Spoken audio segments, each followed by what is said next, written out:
Okay. Okay, I guess I got to click something here. I just was really fascinated by his explaining the concept of God, not as a being, but really as a thought, really. I don't know how to explain it, but I just really loved the way he explained. Oh, I know what it was. It was God is love, but love is not God. And I think that was an easy way to explain all of our thoughts about God. God can be this, but that is not God. Yeah. And I thought that was just wonderful.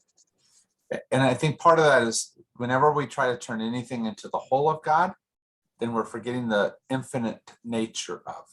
And we all say words, like all powerful is a way of being able to say there's no limit to God.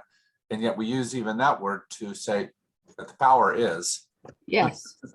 And so it's easy for all of us to forget that infinite, because we're all defined by relatively finite things.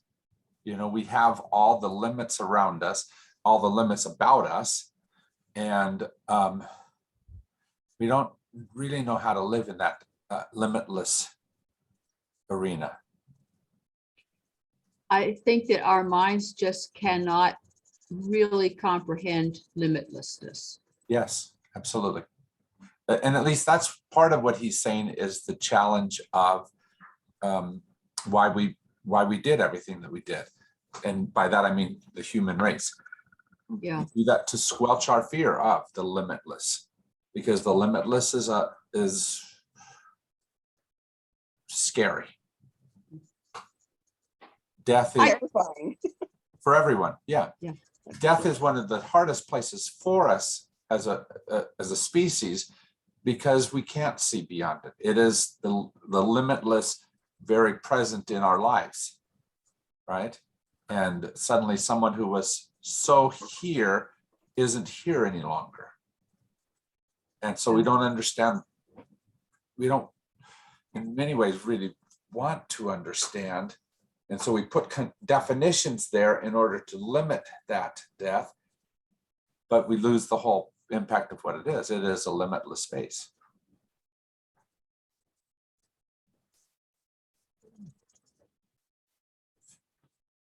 So when in one of the books, he asked the question basically to a class, said, when you think of God, what words come to mind?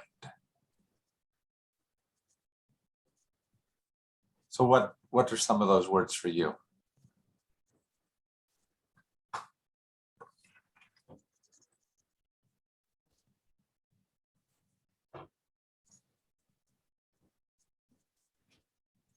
everywhere, I think. Everywhere.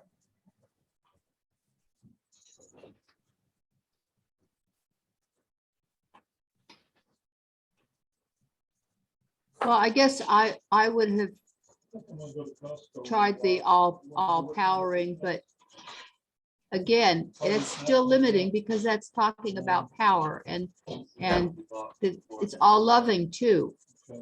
And so even something that sounds like it's all something is still limiting because you've chosen that something to describe. Sure. And take even just the word love. We all know that love is much more multifaceted than what any one of us wants to make it. We know that drawing boundaries for a child can be just as much love as taking the child to Disneyland. Yes. The kid doesn't experience the one as easily as love, right? Nor would we, right? Those are those people who refuse to wear masks. That's true.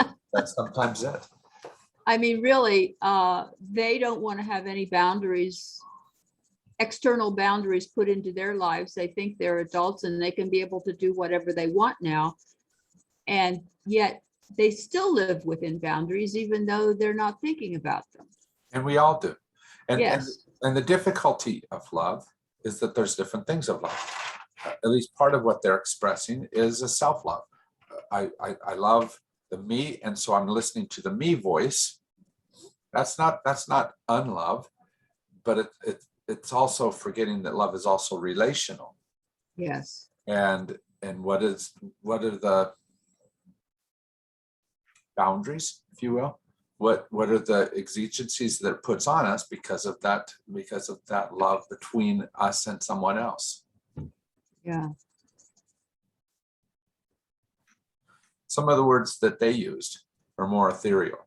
They said energy, that God is energy, that God is nature, God is wind, God is love, God is center, God is connection, God is living. They also went to, as they went on along, to some of the other words. God is powerful, God is demanding, God is angry.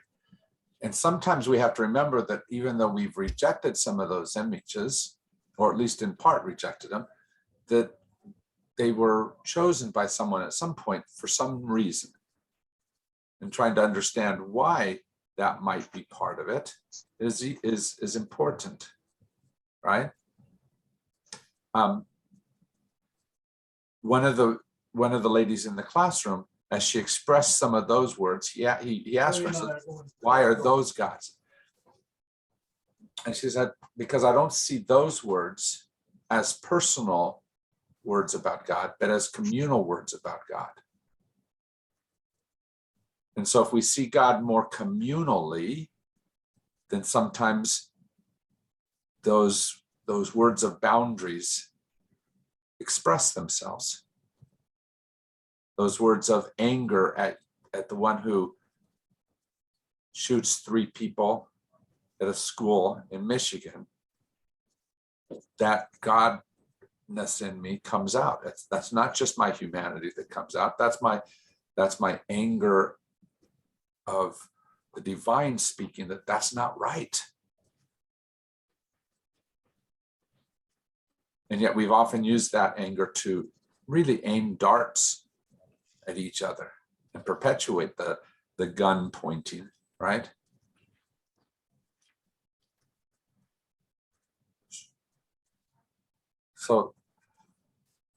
So far we're not getting to solutions, though.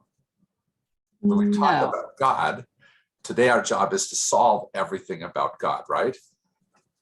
What do we Then do? you can cancel your other 2 classes this week. I'll just tell them you have to come to Tuesday because they got it right. Well, Pam, it's up to you because I have no idea. I think sometimes the issue is this. We get some sense of God, some knowledge of God, some understanding about God. And sometimes to take the next step is a bit unsettling, if not outright frightening. Because here's this space that's solid and good for me, and God is drawing beyond. I think part of that is that you're right, that we want something solid and good, but I'm looking at the title of the chapter 9. It says our definition of God, evolving, never fixed. And I think that's very difficult for us too, because we constantly want to categorize and say, okay, I've got it now. Yeah. And so I don't want it to change. Yeah, especially when we can say, and at least I'm ahead of them. Yeah. This definition is better than what they were giving me, but what they're living by. And so we think that we're far enough along. And I don't know, in some levels, maybe we are, because our job is not maybe to evolve us all the way along the scale. But God is always pulling us further. Well, and God, do you think that he means that that whatever God is also evolving, as well as our evolving in our relationship with God? I mean, that's what I got out of it, that God is not static either. And that's hard for us because we see God as the infinite, everything. If God is infinite, how can God evolve? How can God evolve? I think that's a really good question.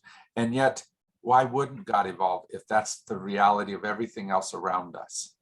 Yes, I think it's difficult for us to, when we think about things evolve and we think, oh, it is, I mean, if you're just talking about the development of human life or any life on this little planet, that it's a slow process. But when you think about it, we can see evolution in technology.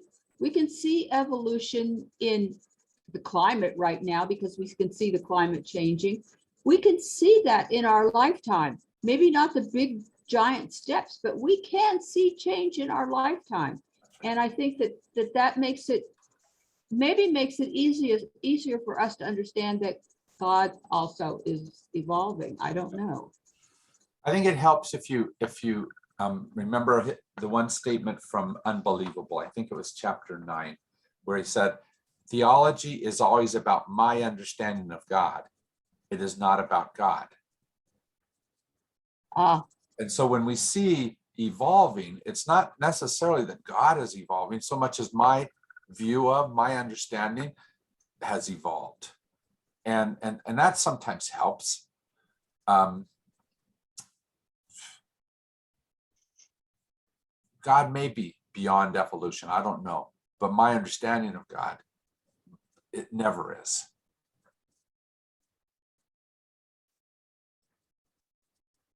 And yet I think that as church, and the reason why he harps quite a bit on religion is because religion protects a certain understanding of, from his point of view at least, is it comes and it says, okay, this is enough. And it holds that in a cocoon for important reasons, because he's not completely denigrating religion because of this. He says that what religion does is it holds that because of what a precious thing that is, right? The sense of who Christ was and how Christ changed this whole world because of the presence that he was. That needs to be protected in some ways so that we live up to that standard that was there, that we grow into something better because of that. But as soon as we protect something, we also stop it from growing. And stopping the growth towards God is very un-Christ-like. Mm-hmm. And so the very thing that we're protecting within our boundaries of our religion get in the way of what Christ was trying to call us out of.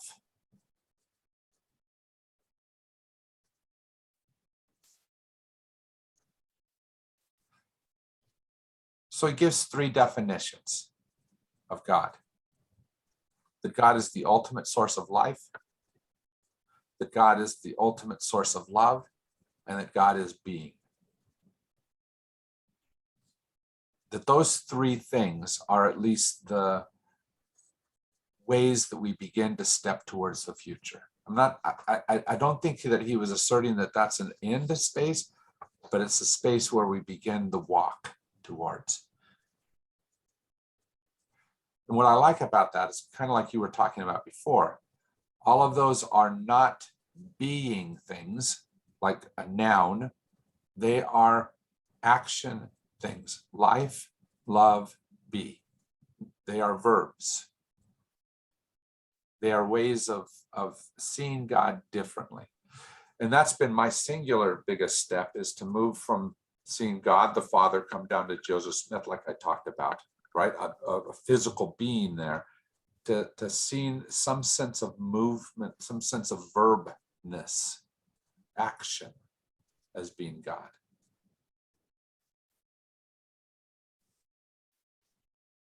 Because that frees me up. Doesn't help all my friends, but it frees me a lot. What has helped you to step beyond wherever God had become less than helpful for you, or the conceptions of God had become less than helpful?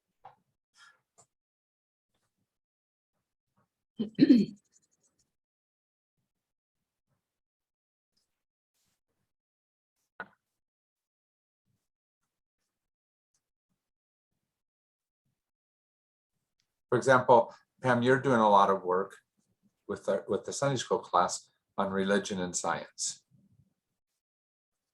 That plays a lot into this, doesn't it? Because It does very much. And in fact, one of the things that I had seen a webinar in the last week or so about the Big Bang. And this is the first time I had heard a scientist talk about what was before the Big Bang. And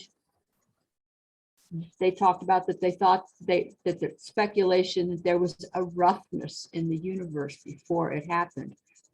And I'm thinking, I've always felt like, I tend to believe those physicists that there really was a Big Bang. I mean, the evidence of the expanding universe and everything else points to that. But the question has always been, well, what was before the Big Bang? Sure. And so it's like that's moving time back farther to think about what it might have been like. And so it helps me then to think about, well, because I've always thought, well, God was there before the Big Bang in whatever manifestation, and as a human, it's easier to personify God. Let's face it, it is. And, or not personify so much as to say that there is an intelligence, that this intelligence was there before the Big Bang. And so I found that very interesting. And I think that we'll have more discussion about that, because there were several people in the class who said, well, what was there before the Big Bang? And I'm going, before I had seen this webinar, I didn't know that the physicists had started speculating on what was before. Yeah. But in that way, Big Bang is not that much different than let there be light. No, it isn't. Right? They're both, something started all this. Yes. Something way back when we can't see beyond that. And years ago, when I first started hearing about the Big Bang, I thought, well, this should be part of our, our story, because, this was the same thing that, except it's not the Earth, it's the whole universe that was brought into being. Yeah. And so, as I said years ago, I started thinking, well, this pulls us away from our little rock here and shows, how much bigger God is. Yeah. Yeah. And even when I say, a presence, that's still personifying God. That's right. Because it's hard to get away from it. That's right. It's not that far from that. God sitting in his desk. And what happens if I crash these two rocks together? Yeah. Right. And so we get caught up in that type of thing. What if instead it's something more of a sense of universe assembles itself, always moves towards some type of building blocks, right? And not perfectly, because obviously there's things within universe that are falling apart type of things, a decaying, but even in the decay, it continually builds itself. And is that strand within nature to build, is that God?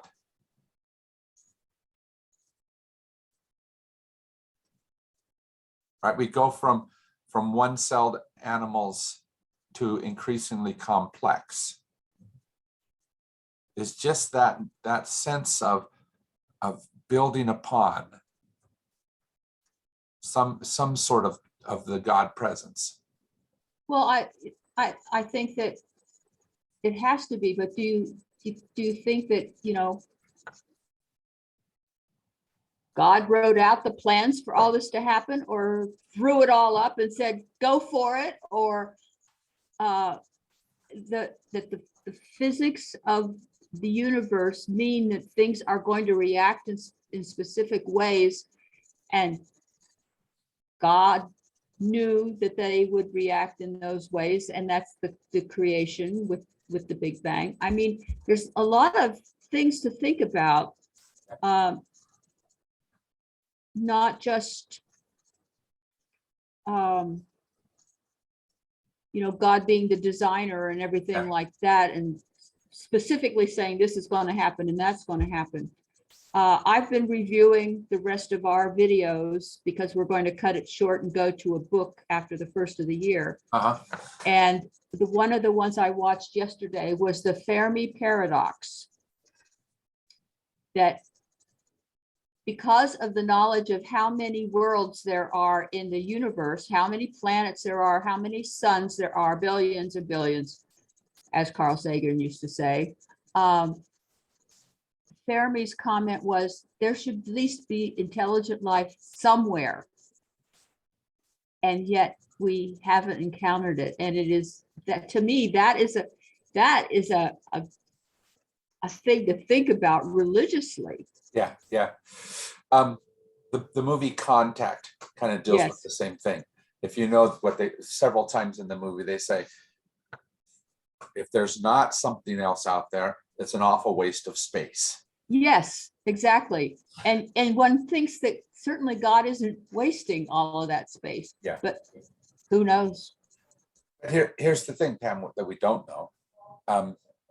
We think we've gone so far, and we've barely escaped our little teeny tiny solar system. So we've really touched very little of space in any meaningful way. Well, and we have certain limitations, at least currently, and I would expect that we'll have those limitations for a long time, because we cannot travel anywhere near fast enough to get to any place else. That's right. And one of the things that I have learned watching this series is that our sun is beginning to heat up, and basically the astronomer who's talking about it says, we've only got like another 100,000 years on this planet before it will no longer be livable. Yeah. If we haven't killed it before then. But so that there are limitations in time, and there's limitations in speed in order to get to all of those places. So they could all have things going on, and we will never know. Yeah. And the thing of it is we also don't know what our abilities are able to do. Are we, as Earth becomes less habitable because of whatever happens in the sun, does Mars become more habitable? And does that give us another 100,000 years? And do we make that change? Or I'm sure a lot of scientists are thinking of in that direction, right now, because since Mars is currently colder than we are, that when it starts heating up, then that would make it viable. I had a thought, now I've lost it. Maybe it'll come back to me. So in theological spaces, which of course blend into all of the scientific spaces, but what do we do with this uncertainty about who God is? By being able to say, God's the guy with the white beard sitting on a throne. We place God, we solidify God. And all of this is making God more liquid, harder to hold on to, right? And yet the most liquid thing we have is the air we breathe that comes into us on a regular basis and literally brings us life. And the word inspiration has to do with breathing. Yeah. And why isn't that enough for God to be the very breath that we breathe? Because it both is part of us as it flows through our body, bringing the nutrients to us, and also is not part of us as we expel it into the world and let the trees have the carbon dioxide that we expel so that they can then breathe back the oxygen we need again. Why is that concept of God not enough? I truly believe that people have been so afraid of death that they have to find some way to believe that they're going to overcome death.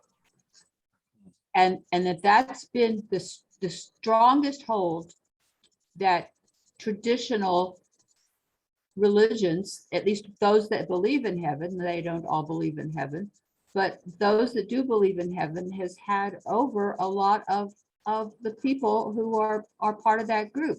That I mean, it's a lovely thought to think, I'm going to be with my mother and father again. And you want to believe that. But how do we know that after death, it's not going to be even more special than that? Or it could just end and we've had a great life. Yeah. But I think that there are so many people who believe in crime and punishment that it's easier for them to understand that there is one being that is the ultimate decider of crime and punishment. Yeah. Yeah. And it somehow orders the world according to that. Yes. And what's really interesting about that, Pam, is I'm always amazed how, as the world is ordered, somehow, in spite of whatever I may say about my own sinful nature, I always end up on the good side. I always end up in the side of the reward, right? And somebody else like Judy, mean and evil is what she is. She ends up on the punishment side, right? Oh, say it isn't true, Judy. Oh, he knows me too well. And I truly believe that at least part of our crime and punishment type of models of God is because we all have people that it's hard for us to see them as. We want them punished. We want them punished. It's hard for us to give a reward to them, right? The problem is that the definition of who's going to be punished is fluid. It is. It is very fluid. And as time goes on, some people who might have been on the heaven side 1,000 years ago have now gone over to the dark side. So Yeah. it's very interesting to realize that our thoughts about, I mean, if we follow Jesus' example, as far as taking care of people and loving people, but unfortunately the church co-opted Jesus and turned him into a salvation thing rather than a loving thing. Yeah. So there's a new series out on Amazon called The Wheel of Time. Have you heard of it? I've heard the name. I don't know what it's based about. on a series of books by a man named Robert Jordan that he started writing back in the 80s. First book was published 1990, and it's huge. Ended up being 14 books. So big that when he died in 2007, he left the ideas for his final book to finish it all up because he wasn't quite able to get to it. And the man who finished it, a man named Brandon Sanderson, said, "This isn't just one book." And he wrote 3 books.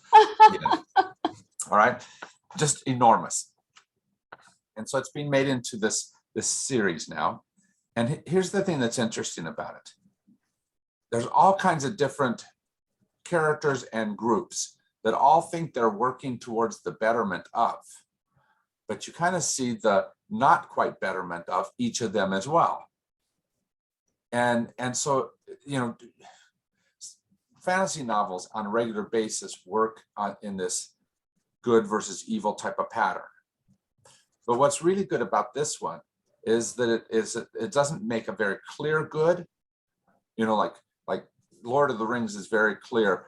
Frodo's the good guy, and Sauron is the bad guy. This one is much more nebulous in that. Who are the good? Who are the bad? But I think that's more realistic to what's going on here. And so if I design a God, imagine a God that only protects people who think and act like me, I'm really very finite in my thinking. To be able to imagine the larger God takes takes a lot of ability that we don't really have. Like you said, we write out of and we think out of the ability that we have, out of the positions that we have. But what if we try to dream better than that? I think that we need to keep trying to think about just how large God is. Years ago, I remember what book it was that I had to study. It was Rescuing the Bible from Fundamentalism. Yeah. Years ago. Uh-huh. And in fact, it was when I was in the Paradise Valley Church. And at that time, I think is really, well, maybe even before that, but at least when I read that's when I started really thinking about the idea that the fundamentalist God is too small. Uh-huh. And then trying to think about God in much larger context than being Father who rewards and punishes, or being Creator who created everything just as it currently is. I mean, it's a beautiful story. And it's just too bad we can't understand it, or many of us can't understand it, that there's truth in it, but it's not factual. Yeah, yeah. But I do think that that's where we get mixed up, is the difference between truth and fact. Truth is much different than facts. I mean, Greek myths had truths in them, even Had though truth. everybody understands them as not being factual. Uh-huh. But the problem with our myths is that we can't call them that because we've decided that they're real stories. Yes. That everything that was said about David in the Bible was exactly factual. And many of our stories, especially the further back you go, the book of Genesis reads so much like every other mythical literature. Yes, yes. And we don't, our forefathers in the Jewish nations, they understood how to hold on to truth differently than what we do. We try to turn truth into fact. And so we take some of their things, which I think were more mythologically based, Yes. where we're telling a story, maybe presenting God in a human form, that were understood by them as not telling a fact about God, but a truth about God. And we turn it into, well, it says God had a hindsight, and so God must be a person, right? Yes.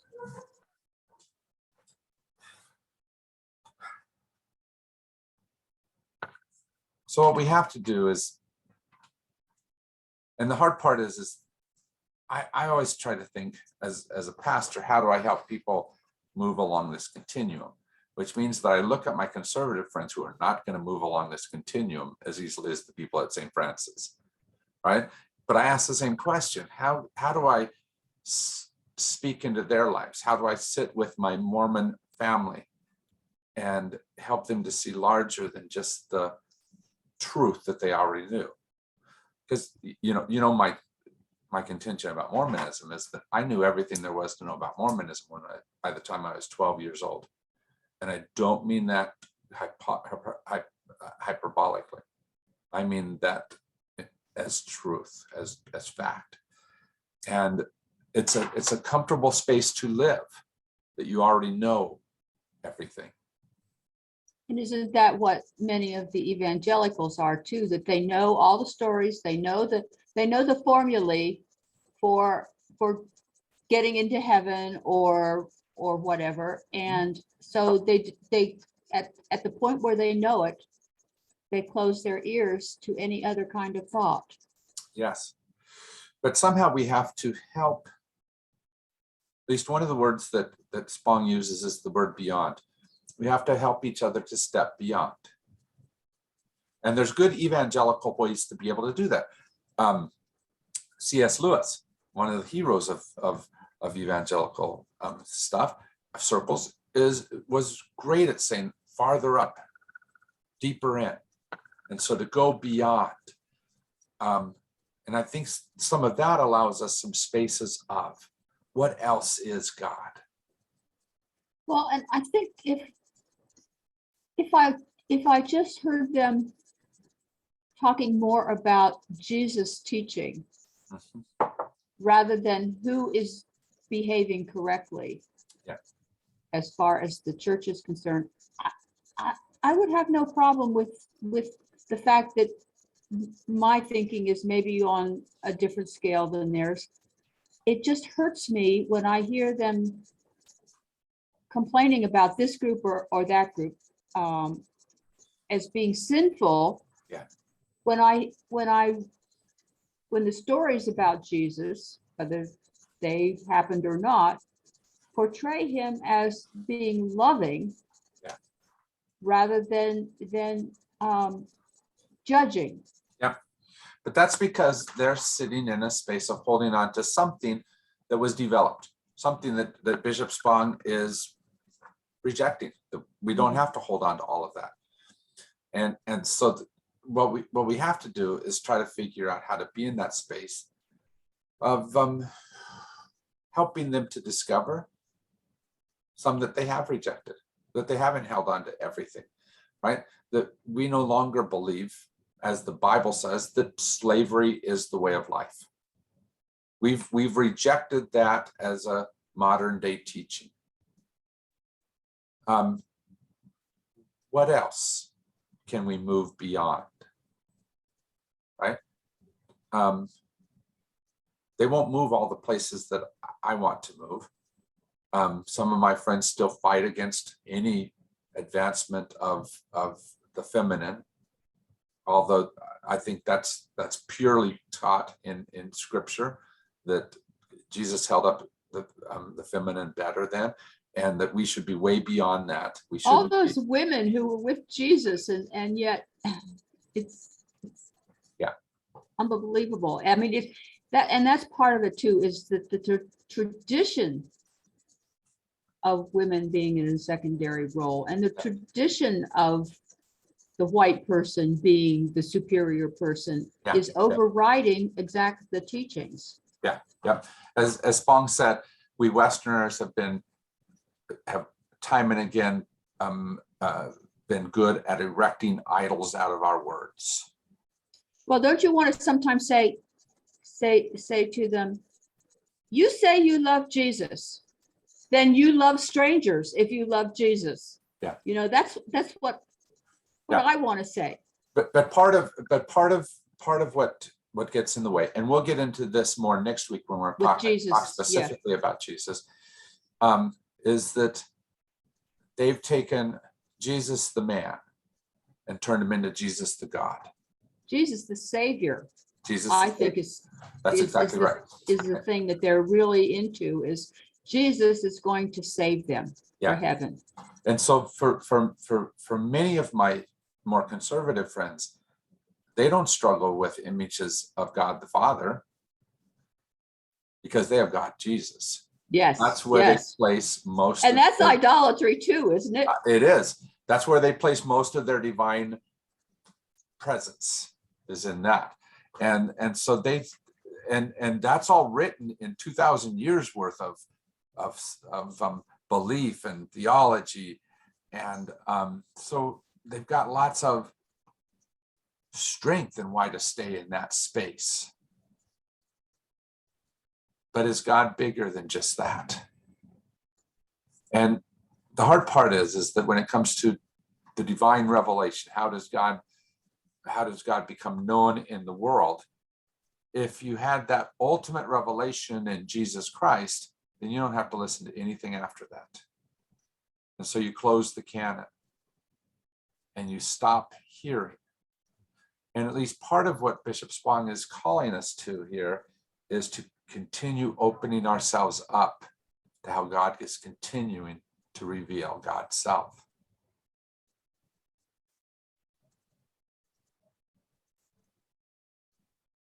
Here's the other part that's really hard for my conservative friends.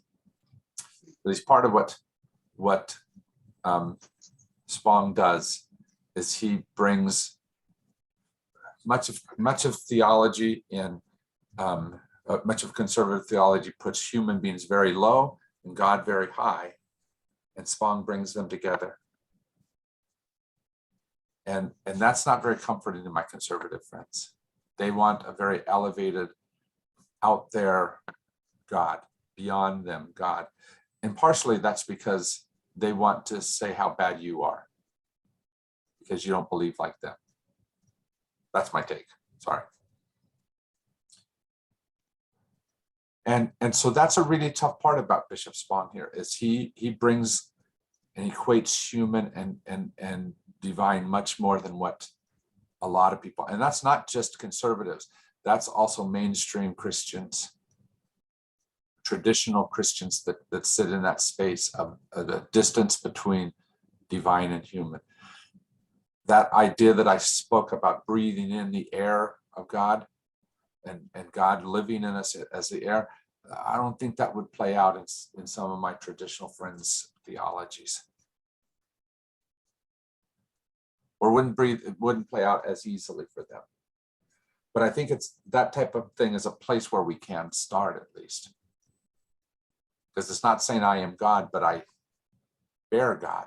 I carry God with me. I depend on God.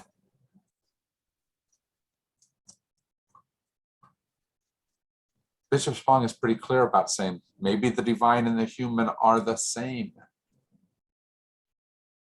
And that's way too much for some of my friends. I've heard the term spark of the divine. Spark of the divine. Yes, and I'm wondering, is that a thing where someone could be accepted, at least there's that spark of the divine inside themselves? I want to think it is, because at least part of what much of the conservative messages, for example, is that once I was, but somehow God moved in me in such a way, a Made a spark of change. divine Yes. moved in me, that it changed me to become. The problem is that sometimes becomes a singular event. That happened, doesn't happen again. Well, what if it does?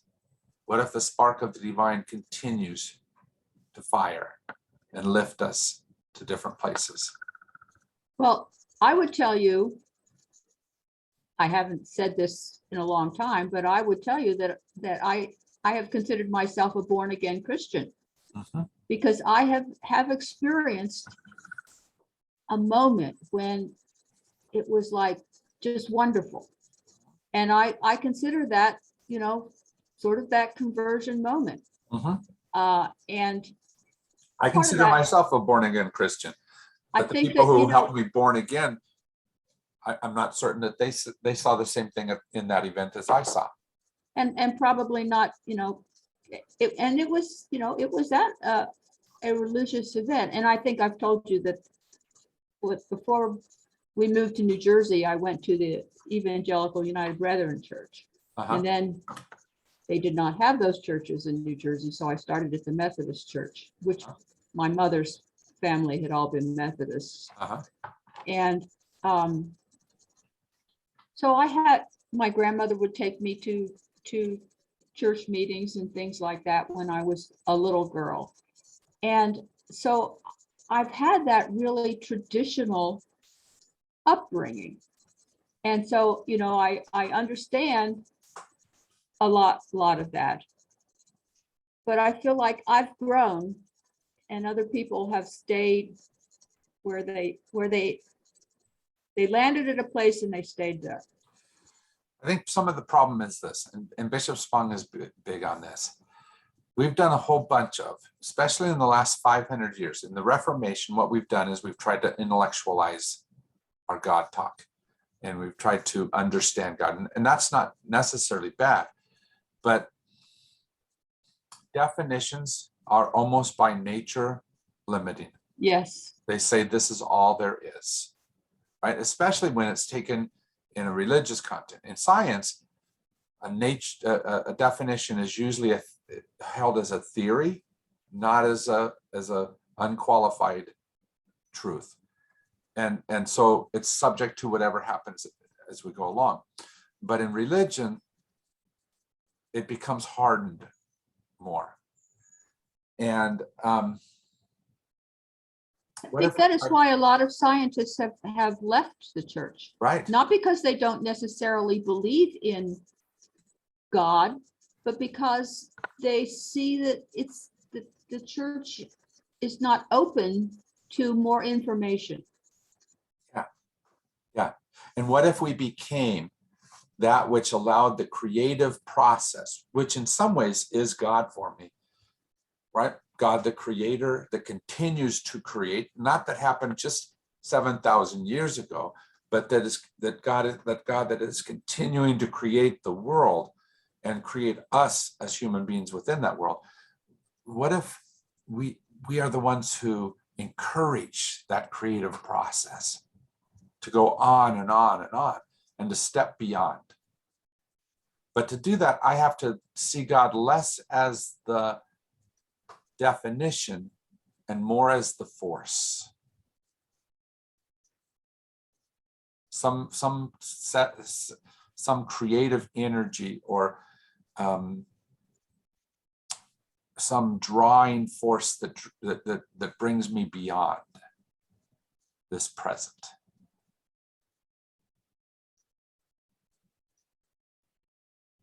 The more we put finitude to our sense of God, the more we get stuck. Yeah. We dumb God down. Yeah, and partially that's because at least part of what God is an invitation to connect to. But in connecting, you say, well, God felt like the tail of the elephant to me, so that must be all God is. And so we hold on to that definition of the tail of the elephant, forgetting that there's the legs and the side and the trunk, and but we don't want to. Our problem is we don't want to admit that we only have a piece of God. We don't do that easily.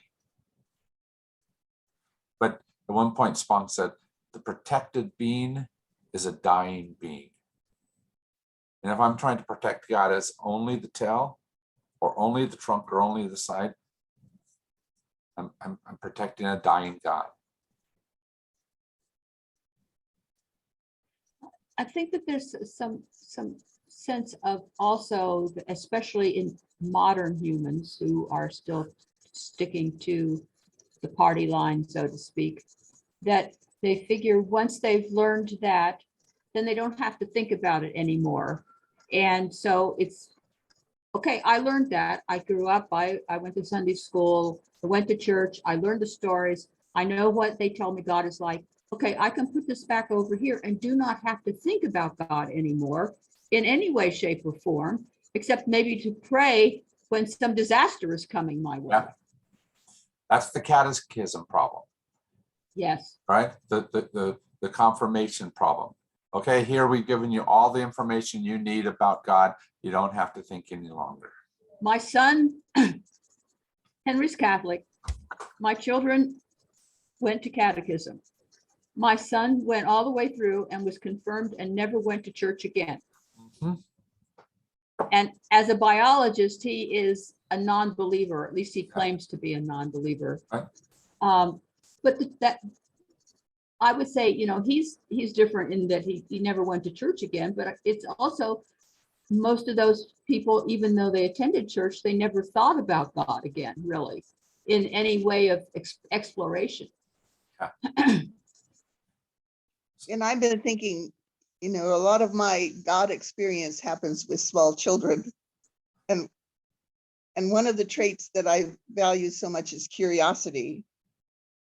That's a divine spark that we often don't. Yes. Get. Yeah.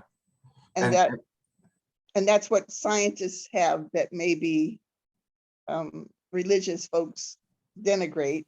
But the other one is playfulness. I like to think of God as willing to play with us.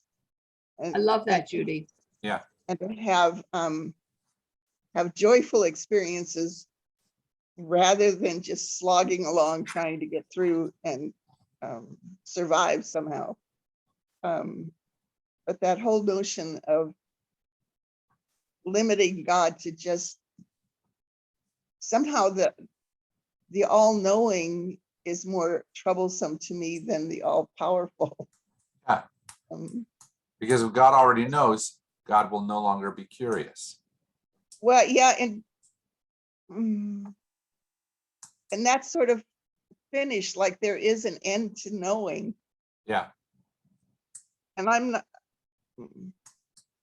not sure there is.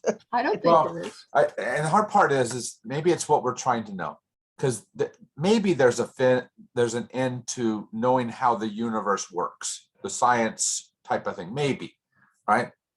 But is there ever an end to how relationship works? Right?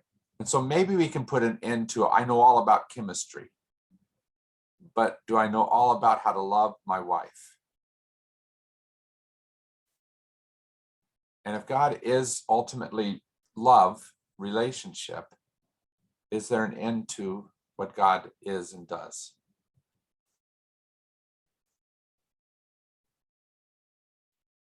Well, and Pam was talking about death. There is no end to what I remember from Right. people who've gone.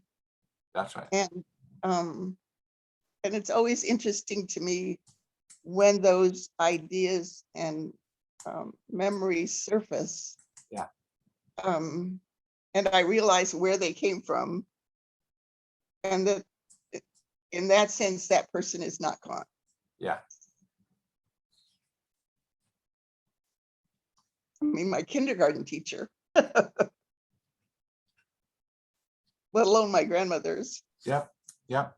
And in a very real sense, and we don't know how to track this as easily, the people who were their kindergarten teachers and their grandmothers live on in you without you even knowing, because you Yep. never knew who they were, but somehow they formed who you did know, who then affected you and continue to be present with you. And so there's an eternity held within every single relationship. We don't always know it. Well, and the hopeful piece about God too, for me, is epitomized in children, because I've seen some kids who've been through just horrific circumstances and still have that resilience. They keep going. They do the best they can. Sometimes it's flawed, but it's amazing to watch. It's like, Yeah. that's got to be God working. Well, and the question is, how do we help them to have a resiliency? Because we can't always change the fact of what happened, right? Why this kid had to go through whatever this kid did, right? Because it's already happened. But we can be present in a way that allows that larger sense of God voice to be heard. Instead, we often do, like we've been talking, we say, this morning I had a conversation with Ed about suicide, and we often say, look, they're damned to hell because. And instead, how do we sit in each other's lives, those of us who have survived this person who killed himself, how do we sit in each other's lives and show life beyond this horrible tragedy? But a lot of our stuff talk about punishment, doesn't it? Instead of talk about possibilities. Well, and how have their lives, however they ended, impacted others? Yeah, in spite of whatever that ending was. Yeah, they talk a lot about the contagion with teenagers of suicide, that Yeah. it can become a thing to do. Yeah. But on the other hand, it can also serve as a marker about how fragile everything is. That's right. And a reminder but it's precious. Sure. And the hard part about that is, do we do something that perpetuates the life that's possible, or do we somehow augment the death that's happening? You know, I look at school shootings like this one up in Michigan. What do we do now in the lives of those folks to speak life into the middle of death? We do a lot of protecting of my definition of life. I'm going to hold on to my gun no matter what. How do we help people to speak differently in moments like that? I don't know. At least that's part of what God is for me. Trying to do that. I don't know how to help other people, but we certainly have the example with Jeanette Murray and the Ben's Bells. I mean, Yeah. I was part of St. Francis when her little boy died, and it was a shock and a horror to all of us that he didn't survive. But the impact of that has just burgeoned. Yeah. Yep. And Katie Can, same thing. In the Yeah. midst of life, she found in the midst of death, she found a way to perpetuate life. Yep. Right? And people who don't even know her name have benefited. Exactly right. And they don't need to necessarily know her name. Because we each carry life from wherever. But somebody has spoken life to each of us and showed us life and helped us discover life. They've helped us discover death, love as well.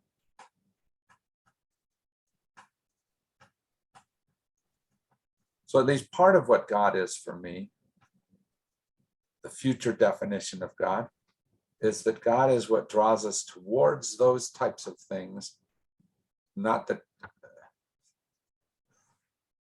scare us into heaven, right? Not that use coercive elements to move us. Coercion doesn't feel at all like God to me.